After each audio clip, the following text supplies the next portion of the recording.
आसान है। Please sir.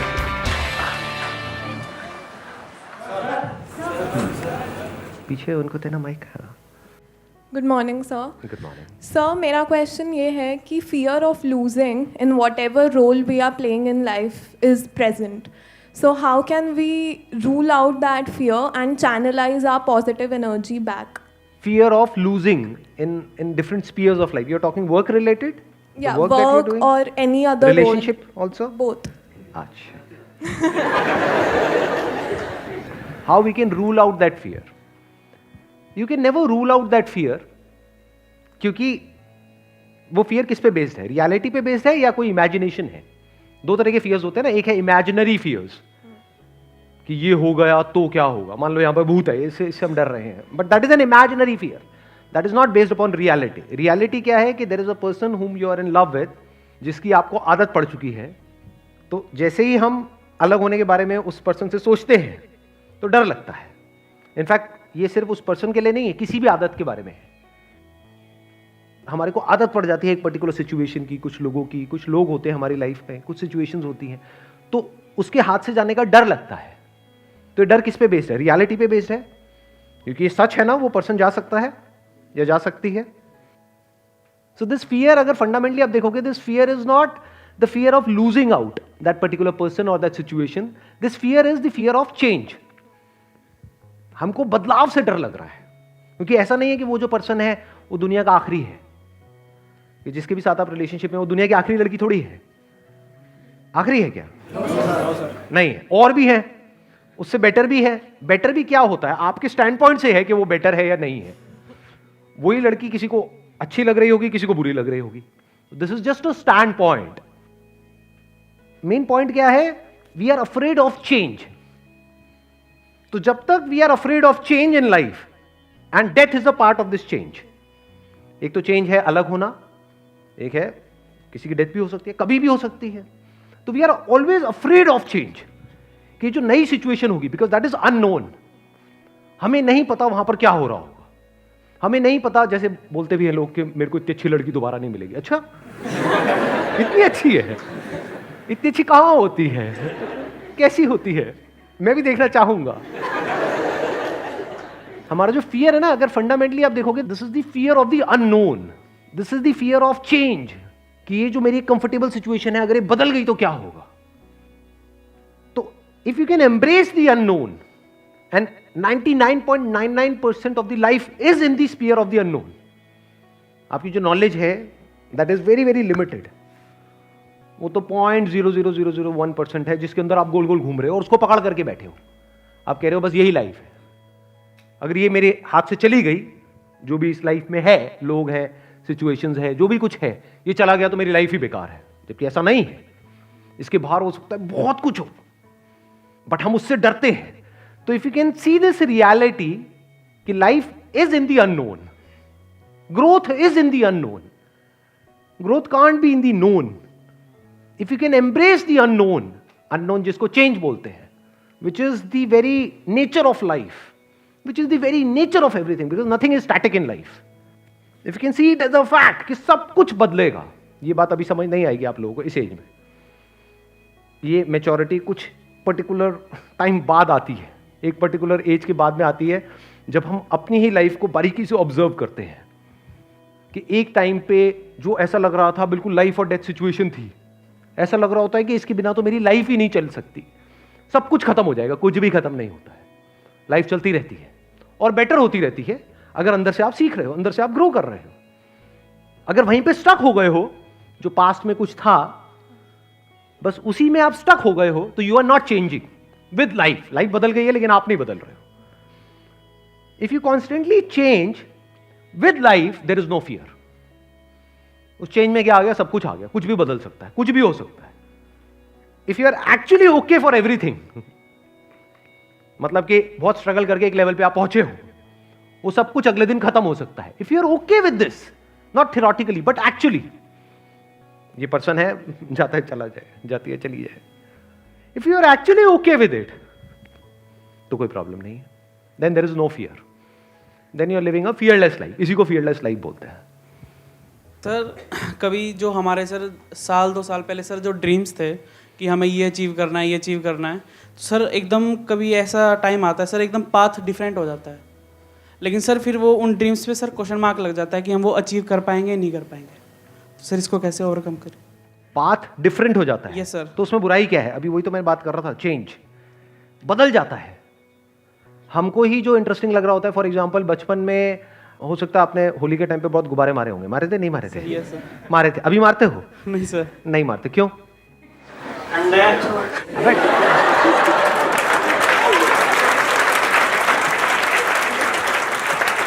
ठंड है। मैं अभी मारने की बात कर रहा हूं। मैं कह रहा हूं यहां पे जेब में गुब्बारे लेकर के आओ, मारो यहां पे सबको। होली की बात हो रही है, एक से एक भरे पड़े हैं।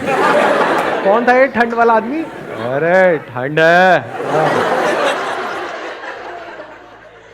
बताओ अभी क्यों नहीं मारते? सोचो, मतलब इस तरह से हम कभी सोचते नहीं है, छोटी छोटी चीजों को हम इग्नोर करते हैं। क्यों नहीं मारते? मतलब फ्रेंड्स नहीं होते वैसे जो हम इंजॉय करते थे, उनके साथ साथ टाइम भी बदल जाता है। चलो फ्रेंड्स भी मिल गए, मान लो वही बचपन वाले फ्रेंड्स मिल गए जो साथ में मिल करके टोली बनाते थे और गुब्बारे मारते थे छुप छुप करके, वो भी मिल गए। क्या मारोगे गुब्बारे? No sir. हाँ, क्यों नहीं मारोगे? मैं वही पूछना चाह रहा हूँ, क्यों नहीं? सब मैच्योर हो गए एक तरह से। मैच्योर मतलब क्या? What do we mean by mature?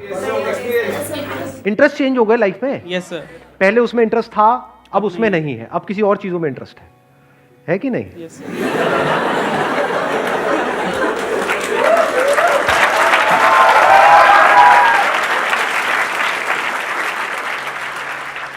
पहले होली के रंग में रंगते थे, अब किसी और रंग में रंगते हैं, है ना? हंस क्यों रहे हो? पता नहीं कहाँ के कहाँ चले जाते हो। तो इंटरेस्ट हमारा चेंज होता रहता है लाइफ में। तो मतलब ड्रीम भी चेंज हो गए। पहले ड्रीम यही होता था, मतलब ये आने वाली होली आने वाली, अब ये गुब्बारे मारेंगे, भर के रखेंगे, ये करेंगे। ड्रीम्स भी चेंज हो गए, इंटरेस्ट चेंज हो गए। एक टाइम पे जो हमको लग रहा होता है कि यही लाइफ है, अगर ये नहीं हुआ तो पता नहीं क्या हो जाएगा, छूट जाता है वो सब, कुछ और इंटरेस्ट आ जाते हैं। तो उसमें बुराई क्या है? हमें डर किस चीज से लग रहा है? क्या चाहते हो? लाइफ कैसी होनी चाहिए कि एक कुछ आपके माइंड में कोई ड्रीम आया, वो भी ड्रीम किस एज में आया? एक बहुत ही यंग एज में, जब आपने लाइफ को एक्चुअल में एक्सपीरियंस ही नहीं किया है, कुछ देखा ही नहीं है, एक्चुअल में पता ही नहीं है लाइफ क्या है। वो ड्रीम भी आपके अपने नहीं है, किसी ना किसी ने आपके माइंड में फीड कर दिया है। अपनी फैमिली में देखा किसी अंकल को या किसी को, होते नहीं है ऐसे फैमिली में कुछ अंकल, ऐसे अंकल सबके होते हैं कि ये किया उसके बाद में बहुत आगे चले गए। मान लो सीए किया और आज बहुत पैसा है उनके पास में, तो मुझे भी सीए करना है। यही तो होते हैं आपके ड्रीम। और क्या होते हैं? ऐसे नहीं बनते हैं। बट जब एक्चुअल में सीए करना शुरू किया है ना, हाँ चलो फाउंडेशन तो हो गया, उसके बाद में इंटर में अटक गए, चलो इंटर भी हो गया, और फाइनल में अटके पड़े हैं, इंटरेस्ट ही नहीं आ रहा है। तो उसकी वजह से क्या हो रहा है? अब हमारा ड्रीम चेंज हो रहा है। अब हमको डर लग रहा है। अब हमें लग रहा है कि अच्छा हमने इतना तो टाइम इन्वेस्ट कर दिया, अब इतना और कर देते हैं, चलिए कर ही लेता हूं। लेकिन समझ आ रहा है अंदर से कि इसमें मेरा इंटरेस्ट नहीं है, बट उसको छोड़ने में डर लगता है।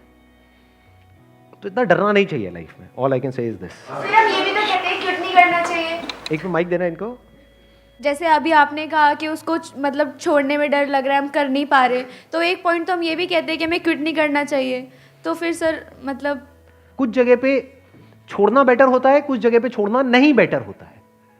फॉर एग्जाम्पल शादी में भी ऐसा नहीं है you must never give a divorce. समझ गए ना? क्विट का मतलब क्या हुआ? डिवोर्स अलग हो गए। जब समझ आ रहा है कि you are not compatible, you are not made for each other, you can't live with each other, you can't stand each other, तो वहां पर क्या करना है? We must never quit.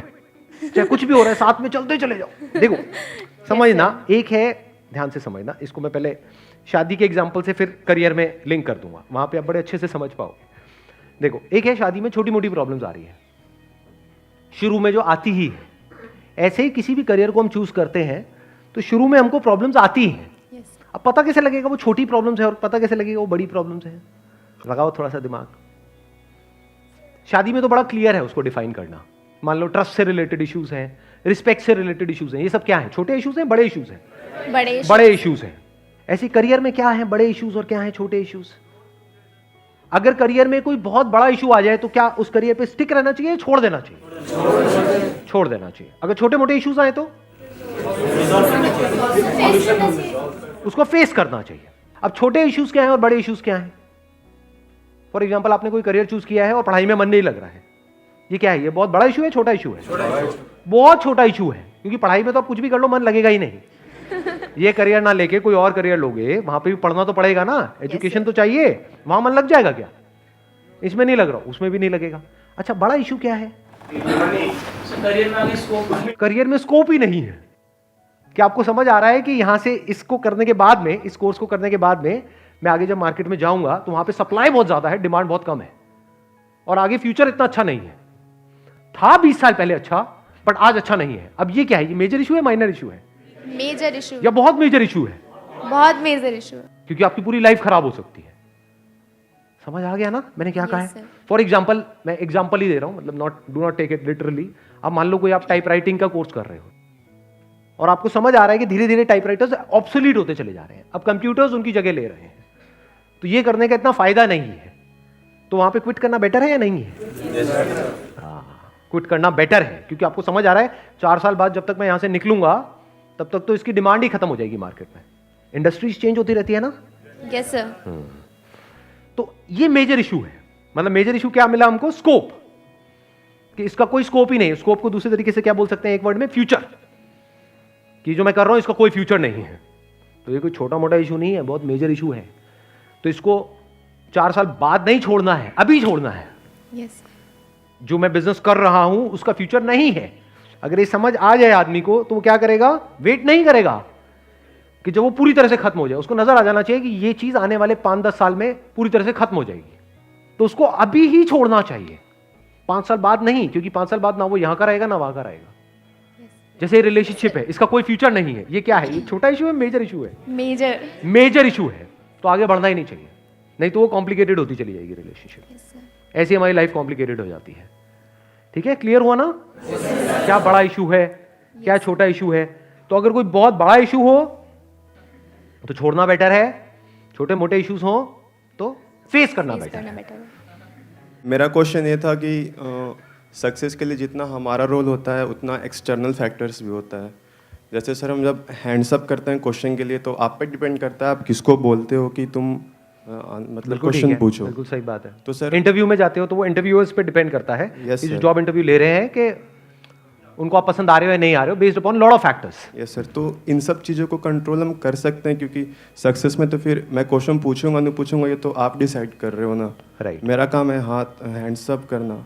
तो मैं आपको कंट्रोल तो नहीं कर सकता, बट अगर इसमें मैं करूँगा क्या? अगर आप मेरे को क्वेश्चन नहीं पूछने दोगे तो मैं तो चला जाता घर।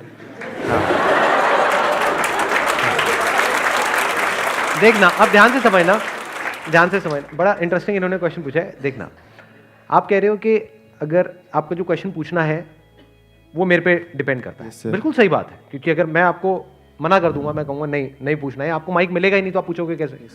ठीक है, तो आपको क्वेश्चन पूछना है नहीं पूछना मेरे पे डिपेंड करता है, that is a fact. Yes sir. अच्छा, आप क्वेश्चन पूछोगे, ये सक्सेस है, ये किसने डिफाइन किया? आप पे क्या डिपेंड करता है? क्या आप पे कुछ डिपेंड करता है? नहीं करता है। यहां पर आप बैठे हुए हो तो आपके लिए सक्सेस की 2 डेफिनेशन हो सकती है। एक ये कि मेरे को अगर क्वेश्चन पूछने को मिलेगा तो मैं सक्सेसफुल हूं, तो मेरा यहां पे आना सक्सेसफुल हो गया, नहीं तो मैं फेलियर हूं। Yes sir. तो ये क्या है? ये समझदारी है, बेवकूफी है? बेवकूफ़ी है, क्योंकि आपने अपनी लाइफ का कंट्रोल मेरे हाथ में दे दिया। Yes sir. अब मैं कंट्रोल करूंगा आपकी सक्सेस या फेलियर को। मैं जब चाहे आपको सक्सेसफुल बना दूंगा, जब चाहे फेलियर बना दूंगा। Yes sir. उसमें भी आपने और आगे डिफाइन कर रखा होगा अपने माइंड में कि अब मैंने क्वेश्चन पूछा, अगर तो मेरे क्वेश्चन का बहुत अच्छे से आंसर मिला तो मैं सक्सेसफुल हूं, अगर मेरी झंड हो गई तो बेवकूफ़ तो मैं महा फेलियर हूं। पहले तो मैं फेलियर था, अब तो मैं महा फेलियर हूं, क्योंकि कैमरे में लाखों लोग देखने वाले हैं और इतने लोगों के सामने मेरा मजाक उड़ गया है कि नहीं? ये सब कौन डिफाइन कर रहा है अपने लिए? आप अपने लिए डिफाइन कर रहे हो। Yes sir. लेकिन ये डिफाइन करने का तरीका ठीक नहीं है। दूसरा क्या हो सकता है? क्वेश्चन पूछने को मिले ना मिले इससे फर्क क्या पड़ता है? मैं यहां पर किस लिए आया हूं? कुछ सीखने के लिए आया हूं। Yes sir. कोई पूछने के लिए थोड़ी आया हूं, सीखने के लिए आया हूं। तो अगर मैंने आज यहां से एक भी ऐसी बात सीखी जिससे मेरी लाइफ को एक अलग डायरेक्शन मिले तो मैं सक्सेसफुल हूं। Yes sir. Yes sir. अब ये सीखने की जो रिस्पॉन्सिबिलिटी है वो किसके ऊपर है? मेरे ऊपर। या ये कह लो, ये जो सीखने का कंट्रोल है, सीखना which is linked to changing your life, तो अपनी जिंदगी को बदलने का कंट्रोल किसके हाथ में आ गया? मेरे हाथ। पूरी तरह से आपके हाथ में आ गया। सर। आपको सीखना है सीखो, नहीं सीखना मत सीखो, मेरा उसमें कोई रोल नहीं।